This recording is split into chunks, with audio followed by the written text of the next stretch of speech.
preventing, those guards and their downhill attacks as much as possible, communicating, and then offensively spacing the floor, putting the ball where it needs to be, being another, kind of a guard or kind of playmaker out there, making sure that AD gets the ball where he wants it and creating space for our offense. Yeah. Okay, David Miniman, please. Mark, how good of a win was that for you guys as a group, considering the circumstances? If you lose it, you're down 0-2. Considering that you built that 15-point lead, the Suns surged back, and you were able, as a group, to hold them off again. And what's it do for your confidence heading into Game 3? In the playoffs, you don't. It doesn't help you to think about the consequences, and I think the more experienced you are, the more you understand that. You stay in the moment, and every play, you understand. What's the stakes already. It's the playoffs, so it's already given. But you just go play by play, and hopefully you put enough good plays together on both ends of the floor, where at the end, you win the game. And I like the way the team is growing. I like the mindset, but it's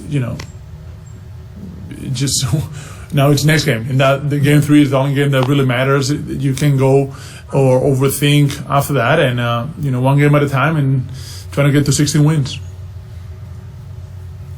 Hey, Yvonne. And Mark, you guys have been struggling from the 3-point line. I think you're shooting about 29% as a team, and guys, it seems like you're missing a bunch of wide open shots. Are you happy with the shots that you guys are getting, and kind of what do you make of the shooting struggles? We can only go up, and we're getting good looks. I think for the most part, we're passing up good looks sometimes, which is not always ideal.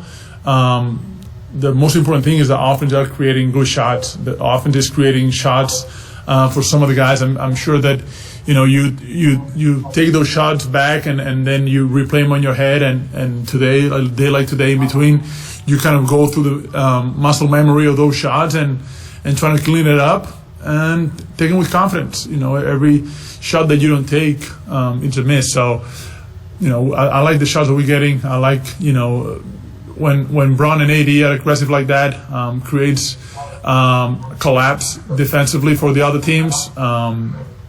Dennis driving to the paint and reading what they're giving you. It's also great for us. Drum, creating that vacuum on the post when he has offensive rebound or when he seals. Everybody's contributing. Everybody's trying to bring something to the party, and I think it's good to see. Hey, Calvin, please. Hey, Mark, I just had a follow-up. I know you've never played a playoff game in Staples against the Lakers, but I think I remember you talking about going to some of Pal's games in the playoffs at Staples. Yeah. What was that like? What's sort of your lasting memories of what that environment is like, and what are you, in that sense, looking forward to tomorrow? I think the last one I was in the playoffs was Game 7 against the Celtics, and that ended up pretty good. So that was the last game I was here. I remember the game, and I remember the after game too. So that it was a pretty good night. Rough morning though. Okay, we'll do last few questions here. Mike Trudell. Hey, Mark, you've gone against all number of pick and rolls, right? The combinations over the years. I just wondered what the particular challenge is with this one with Phoenix, Ayton getting to the rim, and then either Chris or Booker or whoever's initiating it. Is there anything particular about the way they run those actions? The speed that they create the first action with, trying to create separation from the guard, our defending guard, that puts us in a trail position. As a big, you normally standing still, guarding either the ball or kind of plugging the gap, and you have a guy coming down full sprint. You have to be able to catch him. You have to protect your teammate. they do a good job. They do a good job of setting those guys up in different ways. It's kind of the same action, but in different ways and different places. Communication is key. The effort on the ball from the guards is going to be crucial. As bigs, obviously, we have a huge responsibility of protecting the guards. We have to, take away a few things that we're trying to take away, but it's never easy. Kudos to those players. They do a good job. They have shooters out there, which make it hard. Kind of plug the paint. We gotta utilize their spacing when they make a mistake to our advantage. They make a tough shot. They're gonna make they're gonna make some tough shots. They're gonna make the right read sometimes. But we can let that affect us to the next play. We can turn one bad play or one bad read into two. So you have to be locked in. You have to help your teammates.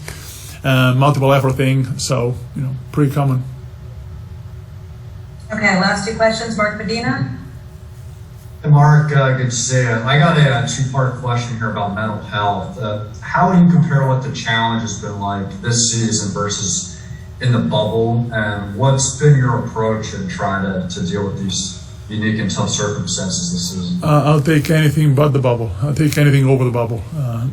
Whatever that is, definitely I'll take it over the bubble. The bubble was not a fun experience by any means. I understand that's what it was when needed to be done to execute and for everybody to kind of get the NBA going and give positive influences from the game of basketball. But the experiment, that's what it was to me.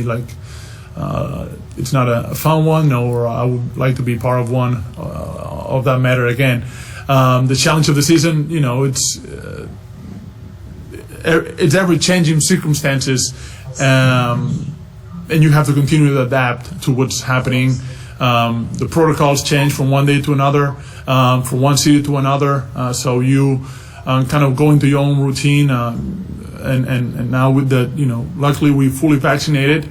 That should open up a little bit for us. I think give you a little bit more freedom, especially when you are here in the practice facility. So hopefully we get back to normal as soon and as safe as possible. All right, final question, Claudia Jestro, please. Marc, tengo dos preguntas. Te voy a preguntar la primera. ¿Qué tan importante fue salir de Phoenix con una victoria? Ganar va a ser, obviamente, en la situación que estamos nosotros, hay que ganar fuera de casa, hay que ganar on the road y es importante, obviamente. Si nosotros, desde la posición que estamos, tenemos que ganar fuera de casa y como antes mejor. Ahora, obviamente, lo único importante es el tercer partido y proteger la ventaja nuestra de campo. ¿Qué aprendieron de estos partidos contra Phoenix? ¿Cuáles son los retos que Phoenix presenta? Juegan de una forma bastante clara y obvia, ¿no? Juegan rápido, intentan correr lo máximo posible para que nosotros no podamos utilizar nuestro tamaño contra ellos. Equipo pues fuerte mentalmente, que realmente lucha, intenta ejecutar sus ideas. Nosotros tenemos que imponer nuestra mentalidad y nuestro físico